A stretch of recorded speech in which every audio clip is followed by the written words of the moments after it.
nadaraanan ulit ang ilang kalsada sa Maynila na nagmistulang ilog dahil sa baha kahapon. Live mula sa Maynila, nasa frontline ng balitang yan, si Camille Samonte. Camille, anong sitwasyon dyan?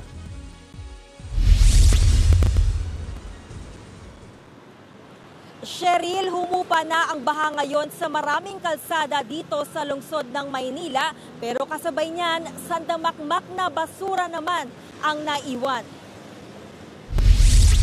Tone-toneladang basura sa mga ilog, estero at imbornal ang nahakot ng MMDA kasunod ng pananalasa ng masamang panahon kahapon. Ang mga basurang yan, isa sa mga dahilan kung bakit mabagal humupa ang baha sa lansangan.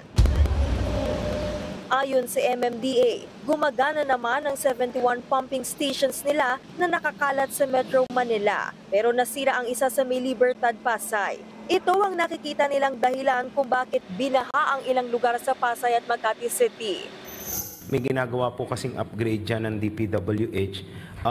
Nagkaroon po ng sunog. So, ina-assess pa po ngayong umaga yung damage at hopefully mapatakbo pa po natin yung 3 pumps yung Sa lungsod naman ng Maynila, humupa na ang tubig baha sa maraming lugar gaya sa Espanya at Lacson Street.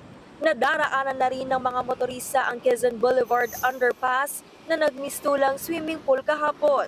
Pero ang lagos nila na ilang buwan pa noong sinara para sa rehabilitasyon. Hindi agad nadaanan ng mga motorista kanina dahil baha pa rin. Umabot hanggang dito yung taas ng tubig baha sa Lagunsilan Underpass kahapon matapos ang magdamag na pag-ulan. Alas 6 ng umaga ngayong araw, nagsimula silang magsagawa ng dewatering o yung pag-pump out para higupin palabas yung tubig baha. Pero pasado alas 12 na ng tanghali, hindi pa rin nauubos yung tubig baha. Ang isa pang problema, sa tapat ng Manila City Hall, tinapon ang pinump na tubig galing sa underpass. Nagresulta yan sa gutter deep na baha. Ayon sa LGU, gumagana naman ang 8 pumping stations sa Maynila. Pero malaking perwisyo raw talaga ang sangkaterbang basura. Kulang pa po tayo sa disiplina patungkol po sa usapin ng basura. Kasi po araw-araw nililinis po namin ang estero, ang atin pong Baseco Beach, ang Rojas Boulevard. Araw-araw po nililinis po yan ng DPS. Pero pagdating po ng susunod na araw, nandyan na naman po. Naggalat din ang mga basura na inanod sa pangpang ng Dolomite Beach sa Manila Bay. Sako-sakong basura ang nakuha ng mga tauhan ng Department of Public Services Manila. Sa tala ng Manila Disaster Risk Reduction Management Office, 3 ang patay sa kasagsagan ng super bagyo, kabilang ang isang batang nalunod sa loob ng kanilang bahay, habang ang 2 naman ay namatay ng makuryente.